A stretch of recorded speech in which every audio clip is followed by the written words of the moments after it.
sun is out here at Brands for this 12-lapper. The final encounter in the 250cc title chase, and 36 riders all safely away. And believe me, this is going to be a really frantic one. They're all round Paddock Hill Bend up towards Druids, and that's Bosworth leading from Alan Carter, number 2. So number 3, Nigel Bosworth, the man who has to win this race, or certainly needs to win this race to clinch the title, is being chased by Alan Carter. But Bosworth on the Yamaha, out in front, looking hopefully, for him that is, for his first ever national title, and that will be something very special, and it'll be not a little tense, I can assure you. In third place, the man who desperately wants to win as well, carrying the number 1, Paul Brown. So Brown is in third. There he is on the Yamaha, Paul Brown, carrying the number 1 in third place. Bosworth, though, leads. Alan Carter on the Honda, who's had an up-and-down season, I think it's fair to say. In 6th place in the championship, Carter. He's had 1 win, 1 third, 1 6th place, and he hasn't finished 2 of the races. So if he'd scored in the other 2, it would have been different. Number 12 in 4th place is Mark Barker from Gainsborough, who started on the 2nd row. So Mark Barker going well. And Mark Barker is in 7th place in the championship. Nigel Bosworth leads, however. As the sun comes out, a capacity crowd here at Brands Hatch will thrill to this one, I'm sure. They're a bit strung out, but there's a good 1-2 going at the front. Alan Carter's showing tremendous form. He's taken the lead. Bosworth has been relegated to 2nd spot, and Alan Carter has got into the lead. Now, Alan has had a very up-and-down season as Paul Brown challenges Bosworth, but Carter's had a very up-and-down year. If only he could have made good starts, then I think his season would have been better, and he's not been able to do that. However, in this race here today, he's shown that he can make the start, and he's leading the race.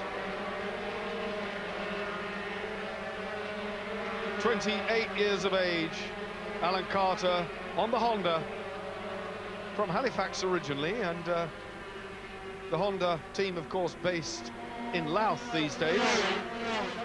Carter, the sole Honda man on 250s, well, apart from Phil McAllen, who's also been riding Hondas on the true road circuits, but Carter really the man on whom they've pinned their hopes for the 1992 season, and is very capable of wins at national and international level, and shot to stardom when he won the French Grand Prix at 18 years of age.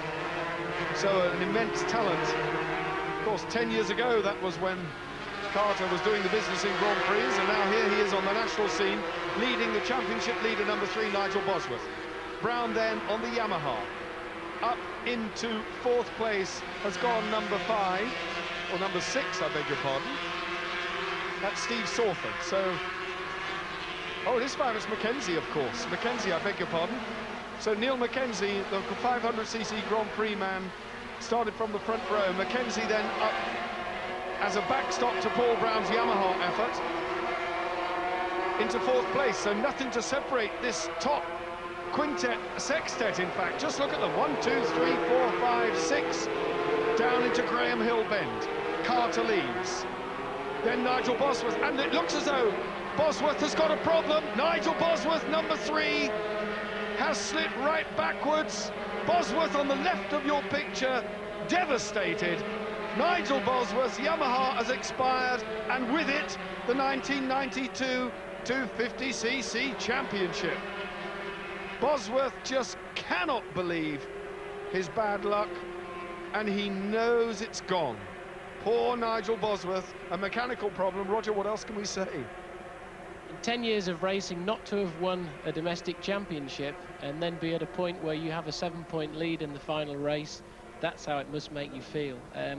My heart goes out to Nigel Bosworth. He's a nice guy, and you don't often get the chance in a season to actually win the championship for one reason or another. Well, that's handed the championship, I guess, almost on a plate now to number 1, Paul Brown, who looks like retaining the title for the 2nd consecutive year. Alan Carter, though the race leader, is determined to at least finish the season with a win here at Brands Hatch, and if he does that, it'll make 2 wins in the series so far. So Alan Carter, obviously a dynamic force. What can I say? Poor Nigel Bosworth. I keep harking back to the sight of Nigel Bosworth on his knees on the grass, totally dejected, devastated, and, well, the expression and the gesticulation says it all. Nigel Bosworth is heartbroken because he knows it's gone. Something on the Yamaha broke, and our condolences go to him. What bad luck. Carter number 2 then out in front. Paul Brown will have received the message past the pit that he wanted to know that Bosworth is out of the running. That's not the way he would have wanted to have won the title, though, is it? The interesting thing now is that Mackenzie was put in this race, or drafted in, by the Yamaha team to try and protect the championship in favour of Paul Brown. That would have meant that had the situation come down to the wire where Mackenzie, and there is Mackenzie on bike number 5, and Hayden's got in front of him, James Hayden, number 22. That would have meant that Mackenzie would have had to have finished behind Paul Brown. That situation doesn't apply now with Bosworth being out. So if Mackenzie can win, of course he will. It'll be an interesting experiment to see whether in fact Mackenzie can get to the front, because it's been rumoured fairly strongly that Neil Mackenzie would like to get back into 250s in the World Championship arena for the 1993 season. So 250s at Grand Prix level would appear to be the target for Neil Mackenzie. If he can't win a national, then he's got fat chance in the Grand Prix. That's all I can say. We ought to be seeing Neil Mackenzie at the front of this pack, but certainly Alan Carter now coming under a little bit of pressure from Paul Brown. Having said all of the things I've just said, Paul Brown, of course, needs to stay on. Absolutely so. Steve Salford could win the championship. Ian Newton, unfortunately, is out, but Steve Salford could certainly win the championship if Paul Brown were to fall off and Salford be well enough placed, but I don't think that's likely somehow. Paul Brown's tracking down Alan Carter. Lap by lap, he's getting inches and inches closer, and he looks every inch a champion. The 24-year-old then, number 1, Paul Brown. Mara, as he is known, his nickname is Mara. He is the protege, really, of British champion Rob McElnay, and Rob took him under his wing some 3 seasons ago, identified the very strong talent that Paul Brown possessed, and he really came to the fore in the tail end of the 1990 season and took the championship in 91, much to the astonishment of the established 250cc regulars. And Alan Carter, the man leading this race, number 2, was one of those men who was very much surprised by the talent of Paul Brown. And 1-2 last year, they're now 2-1 in this race. And it's going all the way down to the wire here, I think, in terms of the scrap for the lead. Paul Brown would very much like to win the title on a high note. 3rd place is the astonishing talent of James Hayden, the 18-year-old from Amersham. Nigel Bosworth is absolutely devastated. He just can't believe it.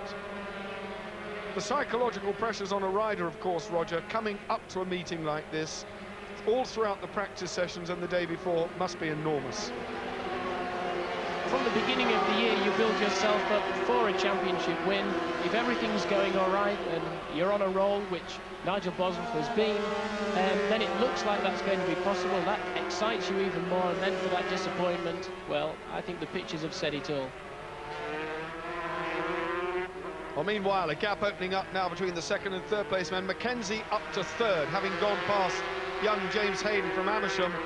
The Team Great Britain rider, number 22, is now down to 4th, and absolutely no disgrace being passed by Neil Mackenzie, who won't have ridden a 250 for many months, having put all his efforts into the 500cc Banco France Yamaha effort in the World Championship. So the 250cc ride for Mackenzie is a bit of a departure from what he's been doing throughout 1992.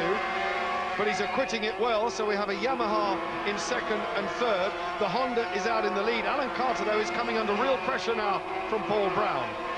So as they drop away down the hill towards Graham Hill Bend, those first 4, and Mackenzie is closing. In 3rd place, Neil Mackenzie is closing. James Hayden is going with him.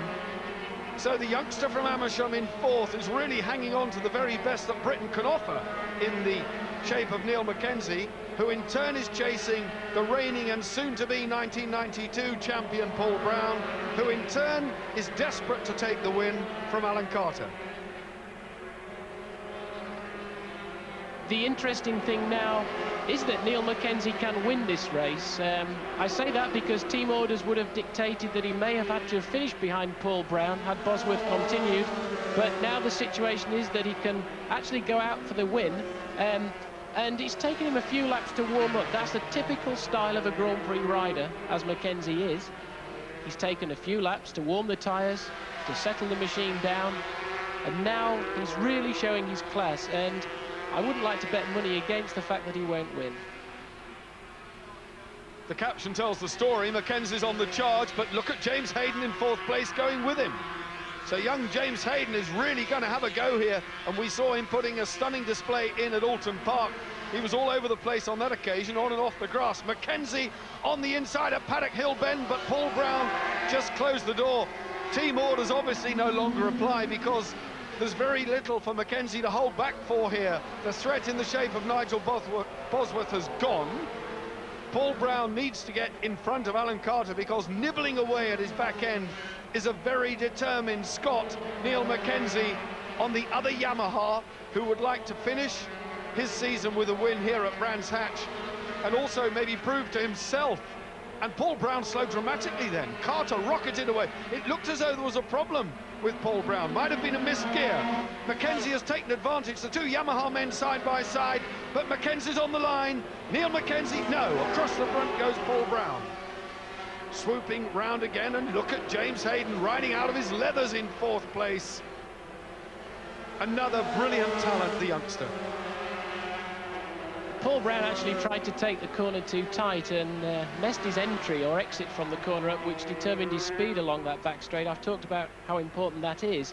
But Carter's doing an outstanding job, and I can't help but think that he's going to be absolutely over the moon with this performance. Mackenzie's doing all he can to try and get past Paul Brown, and Hayden's there watching and waiting. Hayden, of course, the youngster, the wild card in the pack, if you like, but we've certainly got a race on our hands here now. Your words, not mine, Roger. The wild card, James Hayden, who lists among his hobbies off-road riding and mountain biking. Well, let's hope he keeps the off-road riding to some other time other than here at Brands Hatch, because he's really mixing it with them now, and I don't think he's going to be happy with fourth place.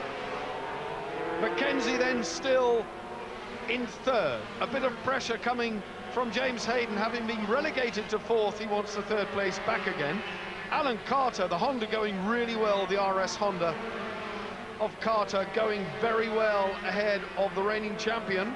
James Hayden having a good sniff again to see if he can grab third place. A look over the shoulder from Paul Brown, who's maybe just a little bit puzzled as to the aggressive tactics of Neil Mackenzie, who's proving to be not only a good backstop for him on Yamaha, but also a fairly aggressive adversary. Carter, Honda, leads Yamaha, and Hayden on another Yamaha in fourth place. The man who is missing from this race and would have given it a bit more sparkle as well, if that needs any more sparkle than what you can see at the moment, of course, is Ian Newton, because his Aprilia very quick, and sadly problems in practice meant that Newton couldn't start on the Aprilia. But James Hayden still in fourth, Mackenzie still in third. Alan Carter would have liked to have cleared off, but it's not going to happen, is it? It's certainly not going to happen. Mackenzie, I can't quite understand Mackenzie's tactics. I've ridden with him many times in the past on 500cc machines. I've always thought that he specialised and was at his best on this capacity class, which is the 250cc machine. I do believe that he would like to go that route next year in the World Championships, and I think his performance here today is outstanding, considering he didn't get the word that he could ride the bike until Friday morning. Brown then, as you can see for yourselves, has gone ahead of number 2, Alan Carter, who won't be happy about that and is going to have a go back, and Carter moves out of the slipstream, almost touched Brown, and he's got it, he's on the inside. Oh no, Brown is across again. Unbelievably close stuff. Alan Carter looked to be lacking just a little bit of speed there, and he's almost throwing caution to the wind, and Brown has gone. Paul Brown has gone, so the championship has gone for Paul Brown, and Alan Carter pushed him into making that mistake. Now this is leaving it wide open. Steve Sawford is in 8th place. Steve Sawford, number 6, is in 8th place. So not only is Nigel Bosworth not going to win the championship, Paul Brown is not going to win the championship. This is a replay. You see Paul Brown, bike number 1. He just goes in far too fast. The front wheel folds underneath of him, and that's his race over. He didn't really need to push that hard. He wanted to win the race, and I think he's probably wanted to beat Mackenzie more than anything else. What an eventful final round to the 250cc Super Cup here at Brands. And here's Bosworth being given the news. Bosworth just cannot believe it. He just cannot believe it. It would have gone to him in any case. That's all he needed, to be told that at the end of the day. That's insult to injury. Nigel Bosworth is absolutely distraught. And here is Steve Sawford from Tempsford in Bedfordshire. Steve Sawford from the family motorcycle business down there in Bedfordshire is in 7th place and is on target for the championship win. Sawford, in fact, is 10 points behind. He has to finish in 6th place. We've worked it out, quick maths, 5th or 6th place. He's now got that bunch to get ahead of, and it really is going to go right down to the last lap. Well, this is incredible. Now, Steve Sawford came into this championship final round on 57 points. Nigel Bosworth already has 67. So if Steve Sawford doesn't, I mean, the maths, the permutations are unbelievable. He has to get in 6th place to make sure of the title away over the hill. Sawford then still in the thick of the action, but he'll know now. The pit crew will be telling him exactly what's expected of him. And number 4 right with him, Wolsey Coulter from Portadown. He's gone ahead. So Sawford has gone ahead of Coulter, and he's on the charge. Steve Sawford then sniffing victory, and the man who has ridden so consistently, scoring in every single round. 3rd at Donington, 4th at Mallory, 5th at Snetterton, 7th at Cadwell, 7th at Alton Park, needs to finish in the top 6 here at Brands Hatch to be sure of the 1992 Super Cup title. What an incredible situation. I've got accurate mathematics now, and Sawford needs to finish in the position that he's in, and that is 5th place. That will give him 11 points, and having said that, Coulter's challenging. It's neck and neck. He needs to finish 5th for 11 points to give him the championship win. If he fails to do that, Bosworth can still win the championship. Well, I wonder if Nigel Bosworth has done the mathematics for himself. He's still wandering around, shaking his head. He'll have his computer in his hand and he'll be frantically hitting the buttons. This really is an unbelievable situation, and the ups and downs of motorcycle racing are here for everyone to see. Oh, so certain it was going to be for Bosworth, and oh, so certain it was going to be for Paul Brown. Not so for either of them. Bosworth broke down, Paul Brown threw it away, luckily without injury, of course. And now this, the battle between Steve Sawford, heading for the line. Sawford gets victory over Wolsey Coulter, and that means 5th place in the race is enough to clinch the title. Would you believe it? Because he can't. Nigel Bosworth totally dejected, so near and yet so far. He's just being given the news. He's seen it slip away 3 times.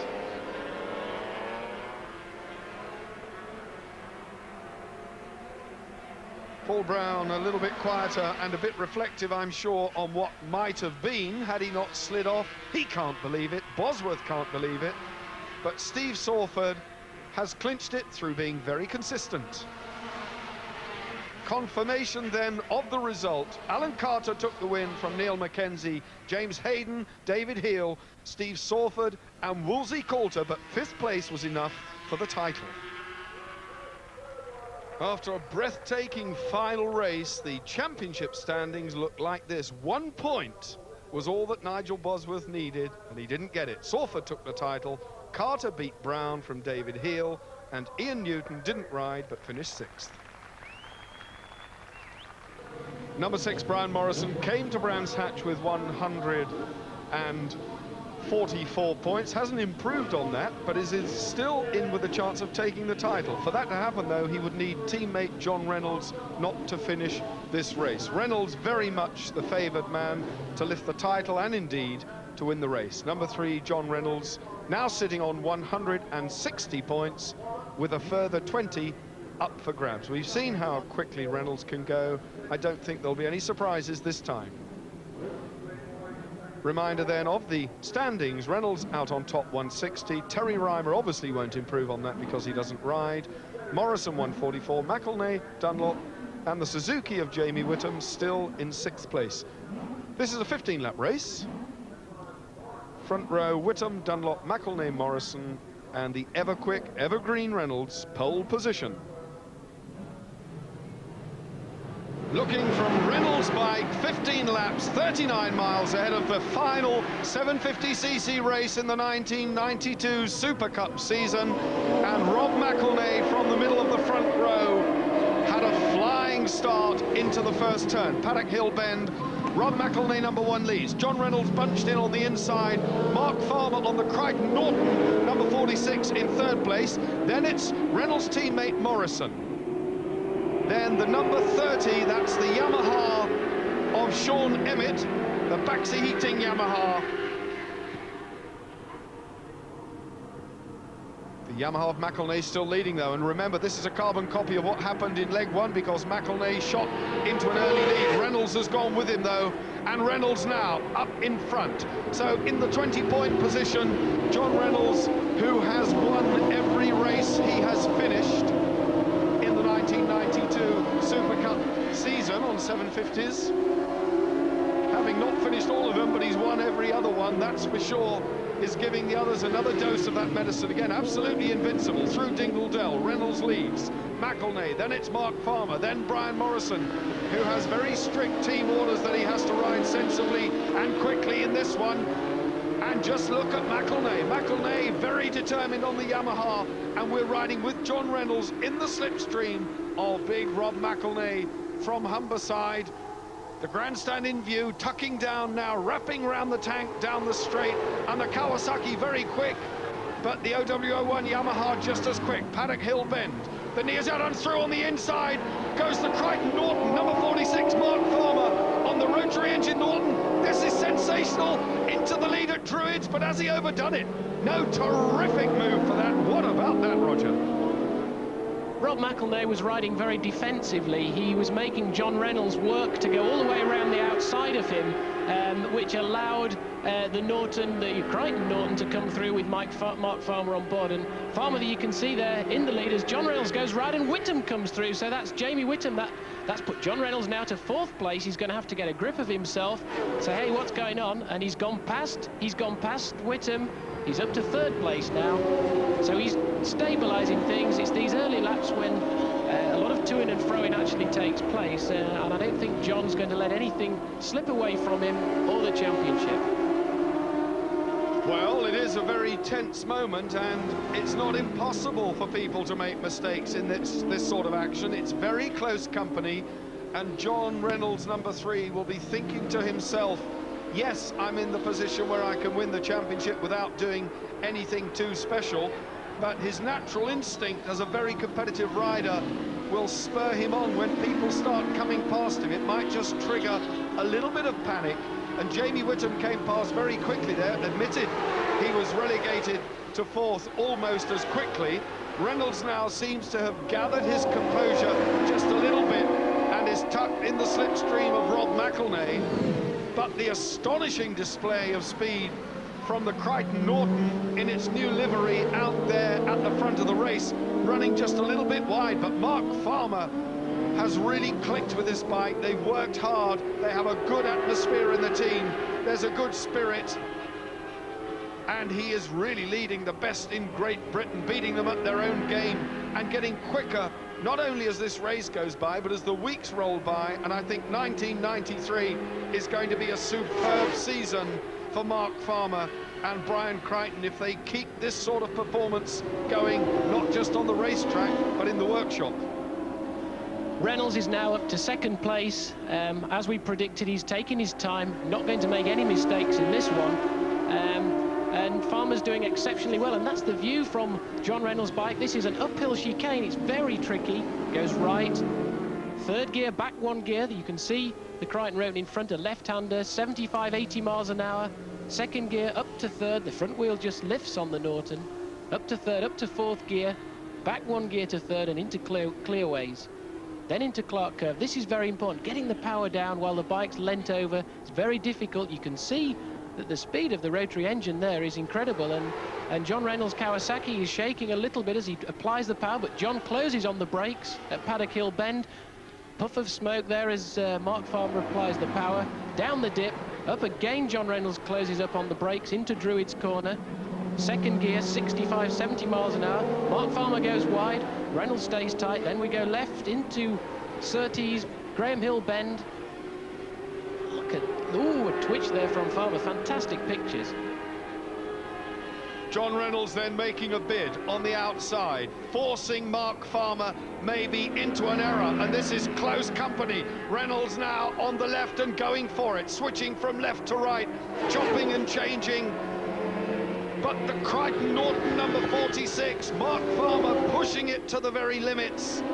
And John Reynolds having maybe for the first time, certainly as far as we're concerned this season, is finding that there is something out there which is maybe just a match for the Kawasaki, and it's being ridden to the very limits by Mark Farmer. Dingle Dell again, Rob McElnay still hanging on, just sitting there waiting for something to develop, because there's a fairly explosive situation at the front of this race, and indeed 1, 2, 3, 4, 5, 6 riders, 7 riders, any one of whom could get to the front, I think. Robert Dunlop is poised on the other Norton, the true factory Norton, the all-black machine at the back of this pack.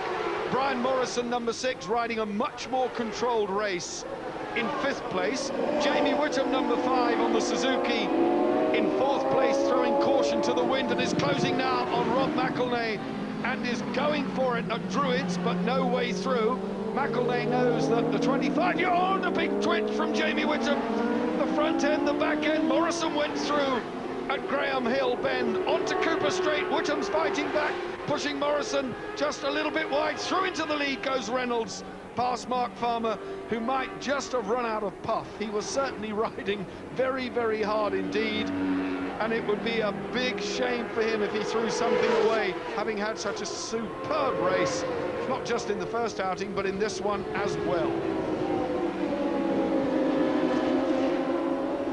Druid's Corner on that lap, you could have actually thrown a blanket separating these top 6 riders, but that mistake by Whittam has split these first 3. That's Reynolds on number 3, Farmer 46 and McElnay number 1 from the second 3, and that's Robert Dunlop ahead of Whittam and Brian Morrison. So that's Dunlop up into 4th place, and that confirms it because he's got the fastest lap of this race, not as fast as the first race yet, at 1:30.48. John Reynolds from Nottingham then, number 3, the race leader, has now maybe just got the break he deserves. He's going away on the inside. Mark Farmer coming back up into 2nd place, going as hard as he can. You didn't actually catch that, Barry, but there was a massive get-off at Clearways involving Brian Morrison and I think Whittam. There they are, there's Brian Morrison leant over the barrier. He crashed in exactly the same place in the first leg on the Kawasaki, in the top of the frame, just getting over the barrier. You can see Jamie Whittam just putting his legs up, both quite shaken there. Terrible. I don't quite know how it happened. I just flashed in as you were concentrating on the leaders.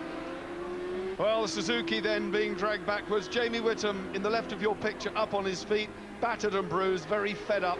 Brian Morrison has had a dreadful day here at Brands Hatch, so 2 races, 2 crashes, not the way to end the season for Brian Morrison, so quite what happened there, we don't know. Whether, in fact, Jamie Whittam lost it and cannoned into the Kawasaki rider, or vice versa, your guess, frankly, is as good as ours. One thing is certain, though, that Morrison's teammate, just as in the first encounter, John Reynolds, is out in the lead and proving to be extremely consistent, very, very reliable, and has stayed on board.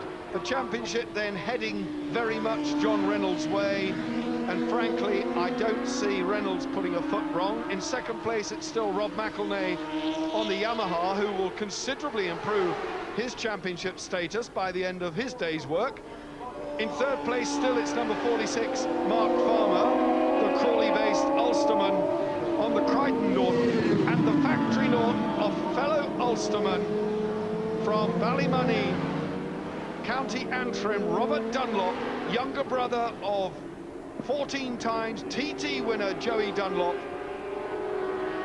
in fourth place. The cold statistics are that with Brian Morrison having pitched out of this race, John Reynolds could actually pull up, park up, and the title is his, because there is nothing anyone in this race can do to take the title from John Reynolds, yet he's storming on with yet another fastest lap. What an outstanding man John Reynolds is, and what a formidable combination Reynolds and the Kawasaki are.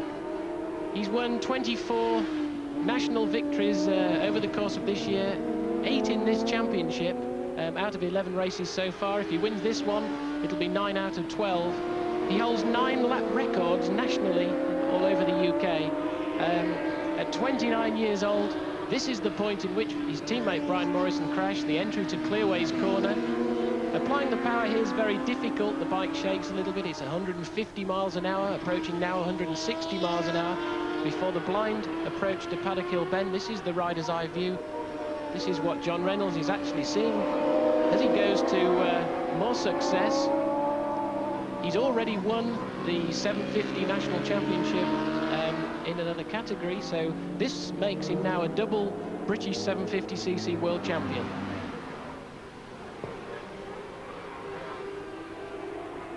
Reynolds then miles ahead of the chasing trio, comprising Rob McElnay, Mark Farmer and Robert Dunlop.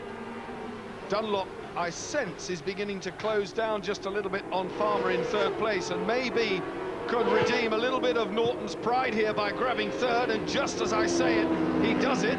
So Robert Dunlop has grabbed third and has put the pure factory Norton ahead of the private Norton team, run and to a large extent financed by Brian Crichton. Crichton, of course, who is now the senior development manager at the Norton factory again, and is very closely involved with the engine development on the road machines that Norton build, has obviously put that talent and expertise into practice on the road racer, number 46, but that's just been passed by the factory bike of Robert Dunlop, who senses that second place could be his for the asking, and will move him as well into a respectable place in the championship. If he can grab second, he will move ahead of Terry Reimer. In actual fact, if Rob McElnay finishes in second or third position in this race, providing he beats Robert Dunlop, that's Rob McElnay on bike number 1 and Robert Dunlop on bike number 20 there, then he will get second place and runner-up spot in the series.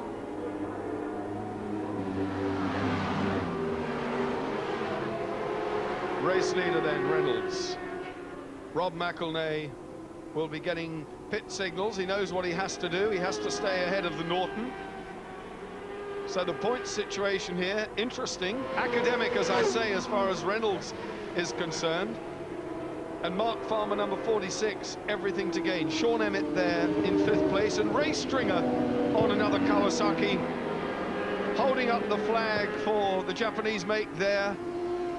But the Nortons and the rotary engine machines have really given the big 4 Japanese something to think about on the British scene in recent years, and no, nothing as quickly as they've been going this year. They really have been phenomenal, and now that we have the 2 varieties of Norton in, it's a very interesting set of statistics indeed. Norton chasing Yamaha, Norton number 46 at the back.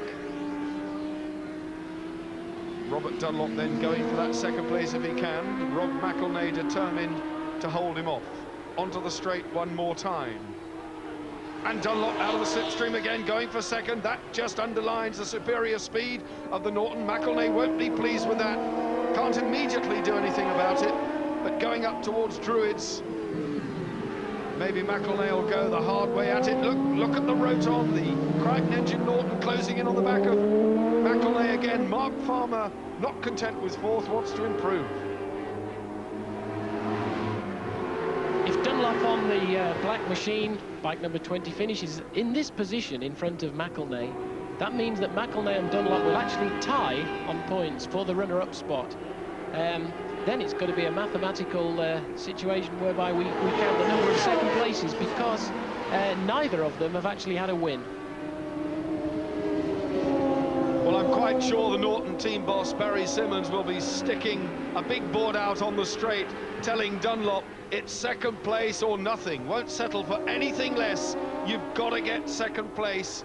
And the number 20 bike, Robert Dunlop on board, will have that understood very, very firmly through Dingle Dell, rocketing down then Stirling's Bend, and then they accelerate down towards the right-hander of Clearways, and they will then be approaching the start-finish straight again into Clearways. 250 yards is the lead which John Reynolds has over the chasing bunch. Second place man number 20, third place number 1 Rob McElnay. Now Dunlop is getting away. He's got that second place firmly under his belt. It's third place now, which is going to be a little bit questionable. And what that means, if Mark Farmer, the man in the back of your picture now, gets past the number 1 Yamaha of Rob McElnay, then Robert Dunlop will finish second in the championship, no doubt. All these statistics a little bit much to grapple with, I know, on a Sunday afternoon, but it's no less difficult for us here at the commentary point. It really is a very, very interesting set of facts, because the riders score points all the way down to 15th place. 20 points for the win, of course, 17 for second, and that's where the number 20 bike, Robert Dunlop, is heading at the moment for 17 points, which, added to the 131 he has, will move him on to 148. 1 point ahead of Terry Reimer, who is not riding today. Tail ender. Now McElnay getting the tail ender well and truly behind him, out of the way. Robert Dunlop from McElnay, Mark Farmer being dropped away. I think the Yamaha man has things under control. I can't see Rob McElnay reeling in Robert Dunlop now. The machine bike number 20 has got an awful lot of straight line speed. Rob McElnay is a very good rider and very experienced, good around the corners, very good at braking. But once he catches the Norton, if he can, then he's got to pass it. Rob McElnay is also having to ride very defensively, because he's got Mark Farmer on the Crichton Norton behind him. That means that he can't actually take the lines around the corners or his entry point into the corners that he wants to do, because he's got to protect his line. But having said that, he's coming back very strongly now, and I think this could be Rob McElnay's fastest lap of the race. McElnay, number 1, looking fairly quick. He's moved away just a touch again, 3/4 distance now, and this race beginning to settle into an absolute walkover for the Kawasaki man, John Reynolds. Just 6 years racing experience for Reynolds, and what a stunning 92 season he's had. Dunlop then in second place. There's the race leader, and look at the gap, just waiting now. Second place man, number 20. Nearly 4.5 seconds, the gap. McElnay closing down again, beginning to get second wind again. Rob McElnay having made the statement that he would very much like to get back into the 500cc Grand Prix scene for 1993. That, of course, requires an enormous amount of finance, and I don't think, with the economic climate the way it is, that sort of money is readily available. The Norton team, and you're looking at the Norton now, are also looking for a major sponsor for next year, because their current sponsors have announced that they will be withdrawing at the end of the 1992 season. So that leaves Barry Simmons, the Norton boss, and his team with an enormous dilemma, because they have been used to a fair amount of cash injection to keep the team running, and that sort of money simply is just not available at the moment. So hopefully we'll see Norton going on as well in 1993, but who knows?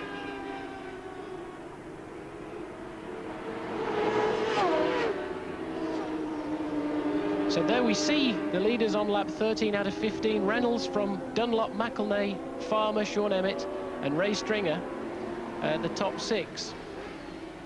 This is the battle, though, for second place, and Rob McElnay appears to have closed up on Robert Dunlop.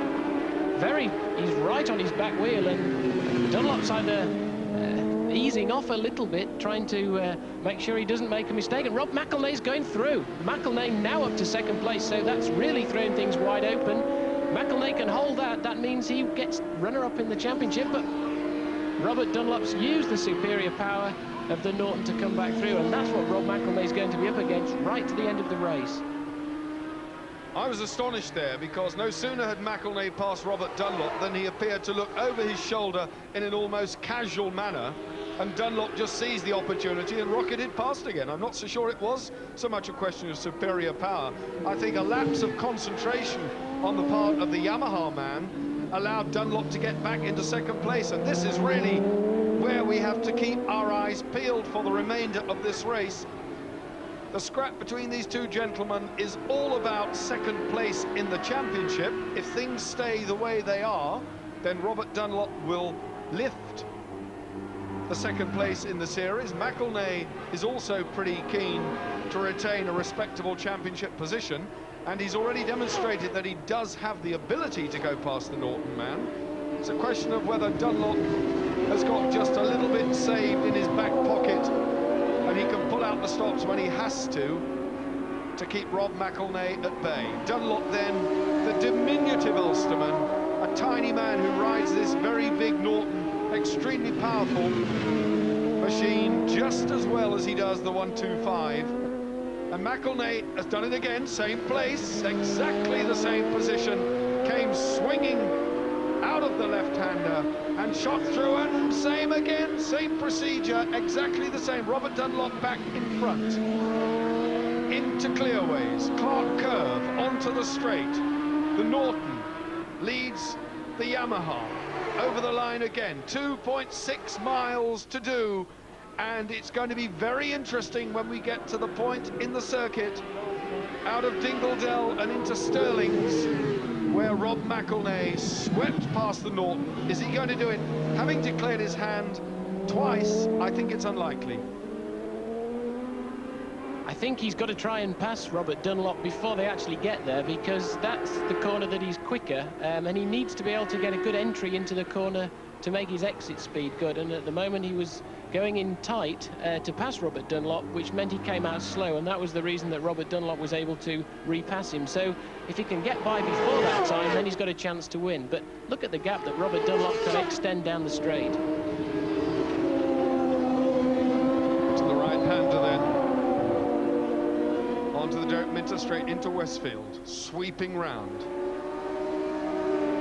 Now heading down Dingledell towards Dingledell. Now watch this very carefully as we come down to the chicane, and then the left-hander of Stirling's, but Robert Dunlop stays very, very tight indeed. Head down, tail up, down towards clearways. Just the sweeping adverse camber right-hander. Meanwhile, out in front with a checkered flag in sight, John Reynolds, number 3, second win of the day. Unbeaten in the series. When he stayed on, he won. Second place goes to Dunlop. Third place to McElnay, but John Reynolds has clinched the championship, and he needn't even have finished this one to have done it.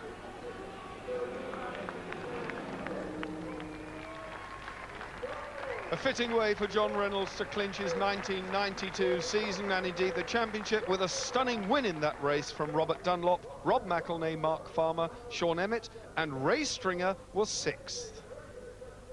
Championship standings then, Reynolds a clear winner, 180 points ahead of joint McElnay and Robert Dunlop, who share 148. Terry Reimer still there, very respectable. Brian Morrison threw away second place in the championship, and Jamie Whittam was 6th.